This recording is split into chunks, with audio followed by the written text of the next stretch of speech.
Hello friends, today I would like to take you through the architecture and design of video streaming applications. Video streaming application being because of its nature being a very favorite topic for any design and architecture interview. When you go for any these type of interviews, they wanted to analyze how you think and how you build those type of applications. So a lot of thought process goes behind when you try to build these type of applications. Today I will let you go. I will let you go through about the reference design and architecture of these type of application, how you build it over the cloud, what are different tools, technologies and framework you use when you want to build these type of systems over the cloud. Okay, so let's get started. As part of this application, I would use AWS. AWS being a popular cloud provider on across the web. You can use different cloud providers as well, like Google, Azure, anything. It depends upon your preference, but the architecture and things will be, you can refer to different tools and technologies in those providers. Okay, so let me start with the design. Okay, before that I would just like to divide this thing into two different parts. First part is a backend which will be used to do all those processing, where you do all those processing, you store data, you analyze data, you make it ready for the user consumption. And second part would be the front end part, which will be more for the user who can come and access your services and get data in the format they are looking for. Okay, so let me start with the backend first. We talk about backend. The important thing is that we, in all the video streaming application, the source is the Azure video file which is coming to your system. So assume there is a source video file. Okay, this file is coming. So you need something to store data. In cloud, generally we store it to a object-based storage like S3, and which is provided by AWS. So other cloud provider provide different services to store this data. Okay, so I'm storing it over some storage service. So we store it in the S3 bucket. Okay, now my data is my source video came. I store into S3 bucket. Now S3 bucket being a scalable, you can store it's unlimited. You can store a number of data files what you wanted as uniform. You have to pay for that. Now data is in S3. Now I need to know the information about it. Once data is there, it's in raw format. I don't know that which what is the file name, who has created it, what is the length of the video. All this metadata information I don't. So we need to extract that information and put those information into a database so that I can access it in future. So I need some process to extract it. So extract this metadata information and store this value into a database. Okay, so now this database technology to choose from depends upon what type of application you are building upon. If you are building a real-time application where you need this information in real-time manner, then you will choose different database like DynamoDB and all. If you are building this one for a storage and access which is required for the accessing by different users and to do some more joins and all those things, then you can use different database like RDBMS and all those things. So there are different RDS services, then there are different RDMS, MySQL and all those databases provided by the different cloud providers. So AWS also provides those databases. So as of now in this system, I will use DynamoDB.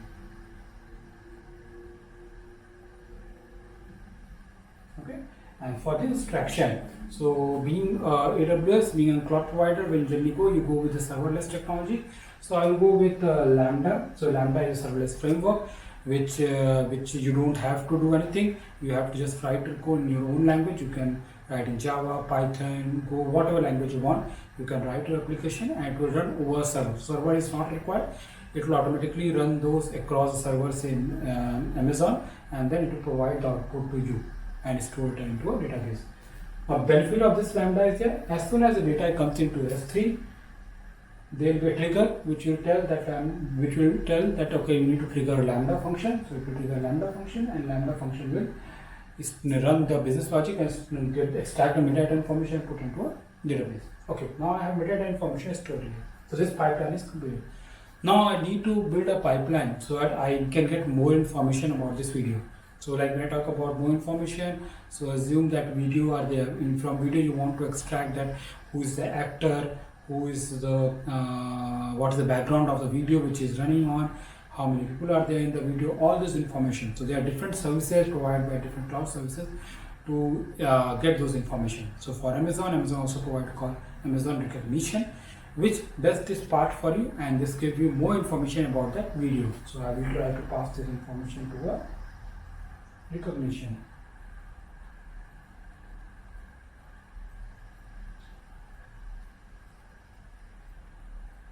So this service will invoke, as soon data comes to S3, this will invoke, it will do those parsing and machine learning algorithm, run those algorithm to understand those extra information, and this information is stored into our S3 bucket.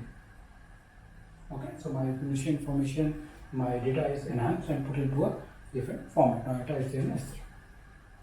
Now data is there in S3 format. If you see different user, now if you talk about consumers, so me being consumer, I use mobile, I use laptop, I use TV and all those OTT platforms. So the different consumptions of data, the video are different. So for mobile you would need a format which is supported on mobile, like MP4 and all. For the desktop and for TV you have to put into a different format which is accepted by those platforms. Okay, so we would need to convert the same video into that particular format. So AWS provide a service to do a media conversion. Okay, you convert this media into a specific format and put into a different S3 bucket again. So S3 being very serverless and very handling all those things, you don't have to worry much about the data, how it is storing, how you access it. It's very flexible in doing those things.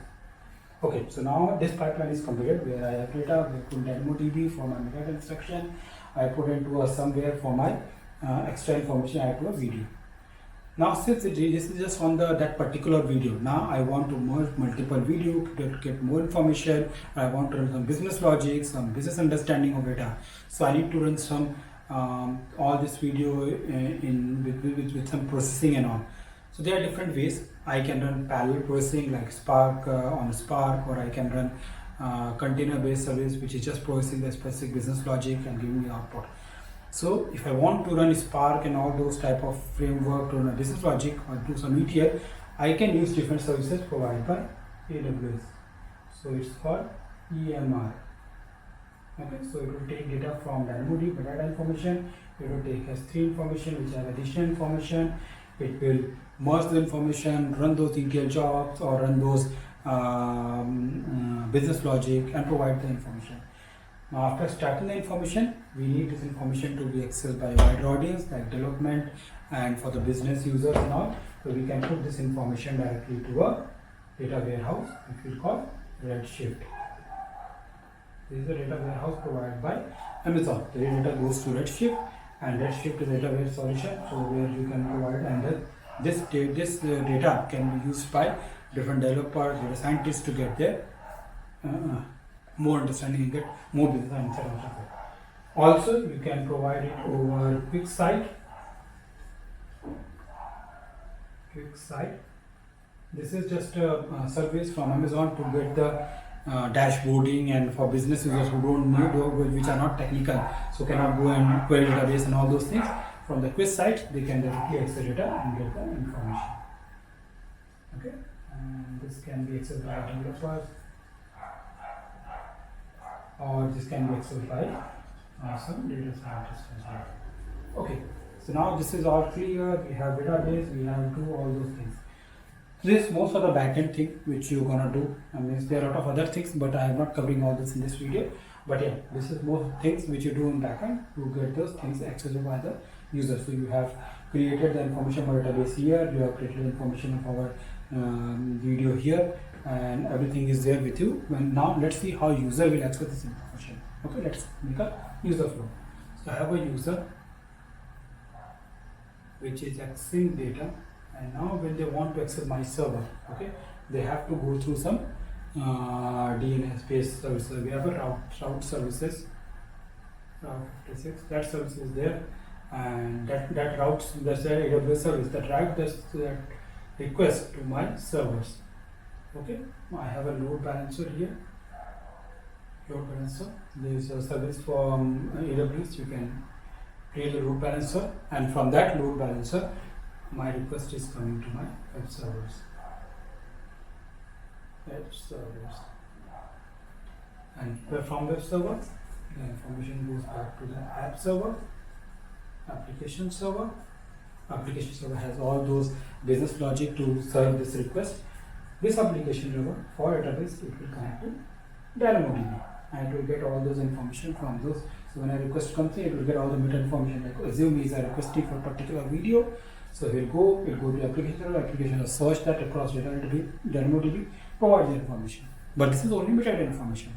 What about the actual video? So actual video is stored in this S3. So this S3, so the application server, so there are content delivery networks and all. So when the user want to access, so there are ways we can provide the information from this S3 bucket. Either I can provide directly to the users, or I can provide with a different way, which is more beneficial or more fast in accessing. So when you talk about these big companies like Netflix, Amazon, all those content delivery services or companies, they have wide network. They have users across the world. So since this network is used, the user can be from another region. If I deploy in a particular region, if I have my S3 bucket is in particular Asia region, please assume in Asia region, my user coming from Europe or another side of the world, getting this data will take longer time for it to. So this request serving will take longer time. This video metadata information is still fast, but we talk about video streaming also will be very slow. So to take care of that, AWS provide a content delivery network we call CDN.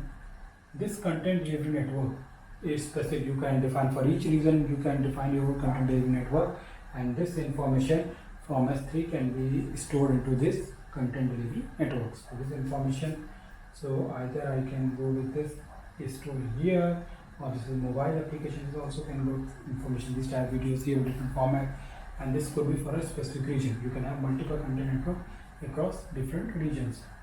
Okay. So those information will be stored there. So now what will happen if the request from a user comes from Asia region, it will go to this region content delivery network, get the information, because all this static information you will generally store into CDN. So this will be very faster to access for a user to get this information. Okay. So if you come with mobile user or come with web user, all can access data on this content delivery. Okay. So this is what is the front end will look like. All these web servers you can either create some EC2 clusters which in auto scaling mode, or you can create into a Kubernetes service. So Elastic Kubernetes services, I will prefer that because it's you can scale a lot, and you can Kubernetes more on the containerized service, so it will be always up and down. So you can go and then use that one, and then have your web server deployed in that those type of services. Okay, you can use the other web-based this scalable based cluster as well, but this is preferable to do those things. Okay, so now my web server is on EKS and my web server is on EKS. All these web servers are serving those requests and giving the information. Now it is just there are a lot of other things which you can do. You can have all these things like the firewall are all already inbuilt, so you don't have to worry about all those things. You can have the other stuff as well, which you can include in this use case, like how user want to access data. So if you want to store something, if you want to upload the video, how we do it. So this I will not cover those things in this video, but these are different use case you can search, or maybe in future I would like to upload those type videos to make that understanding as well. Okay. So if you check all together, if I summarize it, there is a pipeline where as soon as the video comes in, it will go to S3 in raw format. From there it goes to a different way to extract the metadata, to extract the raw from raw to enhance the information to that particular video, converted the video, and then that video is accessed by the user. Okay, so I would like to end this video here. I hope you like this video. Good thing is that if you understand this, then it will be very easy for you those type of questions when it comes to the interview and all. So it will help you a lot on those things. So if you like this video, please do subscribe and like my channel. hopefully with this that gave me more motivation to load more videos like this. Going forward, I would like to load more architecture videos so that you guys can go get more information on the architecture and system design. Okay, so for now, goodbye, and you guys have a good day. My name is Jaswinder and signing off. Bye bye.